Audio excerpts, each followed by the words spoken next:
Yes, വീണ്ടും മാനവീയം വീഥിയിലേക്കാണ്. അവിടെ VIP പവലിയനിൽ ഇപ്പോഴും മുഖ്യമന്ത്രിയും ഗവർണറും ഉൾപ്പെടെയുള്ള പ്രമുഖർ, വിശിഷ്ട വ്യക്തികൾ അവിടെ ഈ കാഴ്ചകൾ കണ്ട് ഇരിക്കുന്നുണ്ട്. ഒപ്പം തന്നെ നേരത്തെ നമ്മൾ കണ്ടതാണ് അവിടെ കാസർഗോഡ് ഉള്ള യക്ഷഗാന സംഘം കണ്ടുകൊണ്ടുള്ള തെയ്യ കൂട്ടങ്ങൾ, അവരെല്ലാം തന്നെ അങ്ങനെ അനുഷ്ഠാന കലകൾ ഒന്നൊന്നായി ഈ മാനവീയം വീഥിയിലേക്ക് ഒന്നിനു പിറകെ ഒന്നായി എത്തിക്കൊണ്ടിരിക്കുകയാണ്. കുമ്മാട്ടി സംഘമുണ്ട്, ഒപ്പം മുടിയേറ്റ് സംഘമുണ്ട്, അങ്ങനെ മറ്റ് സംസ്ഥാനങ്ങളിൽ നിന്നുള്ള കലാരൂപങ്ങളുണ്ട്. അങ്ങനെ എല്ലാം സമ്മേളിക്കുന്ന ഒരു ഇടമായി അവിടെ മാനവീയം വീഥി മാറിയിട്ടുണ്ട്. ഒപ്പം ഇതുപോലുള്ള ഫ്ലോട്ടുകളും ഒരുപാട് അവിടേക്ക് എത്തുകയാണ്. നാസിക് ഡോൾ താളവുമായി ഒരു ബാൻഡ് സംഘം അവിടേക്ക് എത്തുന്നു. വീണ്ടും റിനു, അവിടെ VIP പവലിയൻ ഇപ്പോഴും സജീവമാണ്. അവിടെ വിശിഷ്ട വ്യക്തികൾ ഇപ്പോഴും ഈ കലാപ്രകടനങ്ങൾ ആസ്വദിക്കുകയാണ്. ഇനി ഉള്ള സസ്പെൻസ് എന്ന് പറയുന്നത് ഈ ഇരുട്ട് പരക്കുമ്പോൾ ഉണ്ടാകുന്ന വെളിച്ചത്തിൻ്റെ വിന്യാസമാണ്. അവിടെ LED ബൾബുകൾ തെളിയും. അതിനായുള്ള ഒരു കാത്തിരിപ്പിൽ കൂടിയാണ് അവിടുത്തെ ആൾക്കാരല്ലേ? തീർച്ചയായും പ്രജിത്ത്, കാരണം ഈ കാഴ്ചയുടെ വർണ്ണവസന്തം തീർക്കുന്നത് ഇനിയാണ്. ഈ പ്ലോട്ടുകളിലെല്ലാം തന്നെ ലൈറ്റ് കൂടിയൊക്കെ വരുമ്പോൾ, അല്ലെങ്കിൽ ഈ നഗരമധ്യത്തിൽ ഇവർ തയ്യാറാക്കിയിരിക്കുന്ന ലൈറ്റുകളെല്ലാം തന്നെ കത്തിക്കഴിഞ്ഞാൽ അത് നയനമനോഹര കാഴ്ചയായി മാറും എന്നുള്ളതിൽ യാതൊരു സംശയവുമില്ല. ഇപ്പോൾ മൃഗസംരക്ഷണ വകുപ്പിൻ്റെ ഒരു പ്ലോട്ടാണ് കടന്നുപോയത്. ഒപ്പം തേരുവിളക്കുൾപ്പെടെയുള്ള കലാപരിപാടികൾ, നൃത്യങ്ങൾ, തെയ്യവും തിറയും എല്ലാം ഇങ്ങനെ ആറാടി അനന്തപുരിയുടെ ഒരു ആവേശമായി മാറുകയാണ് എന്നുള്ളത്. കടന്നുവരുന്ന വഴിത്താരകളിലെ മണൽത്തരികൾക്ക് പോലും ആവേശം വിതറുന്ന രീതിയിലാണ് ഈ സാംസ്കാരിക ഘോഷയാത്ര കടന്നു പോകുന്നത്.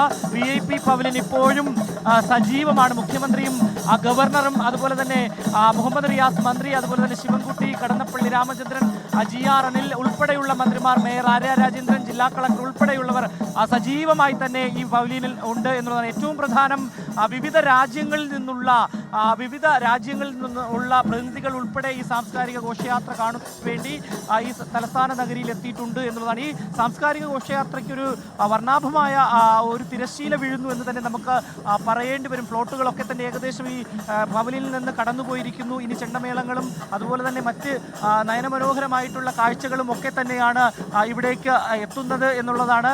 എന്തായാലും കഴിഞ്ഞ വർഷത്തെ പോലെ ഒരു ലാഗ് ഇല്ലാത്ത തരത്തിലുള്ള ഒരു കാഴ്ച വസന്തം തന്നെ ഇവിടെ തീർക്കുന്നു എന്ന് തന്നെ നമുക്ക് പറയേണ്ടി വരും. കാരണം അത്രയ്ക്കും മികവാർന്ന സംഘാടകത്വം, മന്ത്രി V ശിവൻകുട്ടിയുടെ നേതൃത്വത്തിലുള്ള ഒരു സംഘാടന മികവ് നമുക്കിതിൽ കാണാൻ കഴിയും എന്നുള്ളതിൽ യാതൊരു സംശയവുമില്ല. കാരണം കഴിഞ്ഞ തവണ നമുക്ക് ഇത്തരം ഒരു സാംസ്കാരിക ഘോഷയാത്ര ഉണ്ടായിരുന്നില്ലെങ്കിൽ പോലും അതിനപ്പുറം അതിനു മുന്നേയുള്ള വർഷങ്ങളിലൊക്കെ തന്നെ വലിയ രീതിയിലുള്ള ഒരു സജ്ജീകരണങ്ങൾ ഒരുക്കിയിരുന്നെങ്കിൽ പോലും വലിയ തിരക്ക് വലിയ രീതിയിൽ ബുദ്ധിമുട്ടിച്ചിരുന്നു. പക്ഷേ അതെല്ലാം നിയന്ത്രിച്ചുകൊണ്ട്, ബാരിക്കേഡുകളെല്ലാം വെച്ചുകൊണ്ട് ഏകദേശം 1500-ലധികം പോലീസ് ഉദ്യോഗസ്ഥരെ ഉൾപ്പെടെ വിന്യസിച്ചുകൊണ്ടാണ് അതിന് ഒരു ഇടപെടൽ പോലീസിന്റെ ഭാഗത്തു നിന്നും ഉണ്ടായിരിക്കുന്നത്.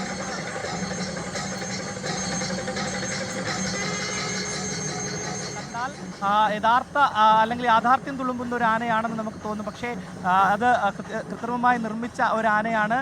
വളരെ കാഴ്ച വസന്തം തീർക്കുന്ന ഒരു രീതിയിൽ തന്നെയാണ് ആനയെ തയ്യാറാക്കിയിരിക്കുന്നത് പറയേണ്ടി വരും. എന്തായാലും VIP പവലിയനും അതുപോലെ തന്നെ വെള്ളയമ്പലത്തിൽ നിന്ന് കിഴക്കേക്കോട്ട വരെയുള്ള പ്രദേശങ്ങളാകെ വലിയ തിരക്കാണ് അനുഭവപ്പെടുന്നത് ഈ ഓണം ഘോഷയാത്ര കാണുന്നതിന് വേണ്ടി. കഴിഞ്ഞ 3-ാം തീയതി ആരംഭിച്ചതാണ് ഈ ഓണം വാരാഘോഷം. കനകക്കുന്നിലടക്കം വലിയ രീതിയിലുള്ള കാഴ്ച വസന്തം തീർത്തിരുന്നു സംസ്ഥാന സർക്കാർ വിവിധ വകുപ്പുകളെ ഏകോപിപ്പിച്ചുകൊണ്ട്. അത് തന്നെയാണ് നമുക്ക് ഈ റോഡിലും ഈ ഘോഷയാത്രയുടെ സാംസ്കാരിക ഘോഷയാത്രയുടെ ഭാഗമായും കാണാൻ വേണ്ടി കഴിയുന്നത്. കേരള സംസ്ഥാന വ്യാവസായിക പരിശീലന വകുപ്പിന്റെ ഒരു രൂപമാണ്, അല്ലെങ്കിൽ ഇതുവഴി കടന്നുപോയിക്കൊണ്ടിരിക്കുന്നത്. ലോകത്തെവിടെയായാലും ഏത് സമയത്തും 24 വാർത്തകളും ഓഗ്മെന്റഡ് റിയാലിറ്റി പാക്കേജുകളും എക്സ്പ്ലെയിനറുകളും വിശദമായി കാണാൻ ഞങ്ങളുടെ YouTube ചാനൽ നിങ്ങൾക്ക് സബ്സ്ക്രൈബ് ചെയ്യാം.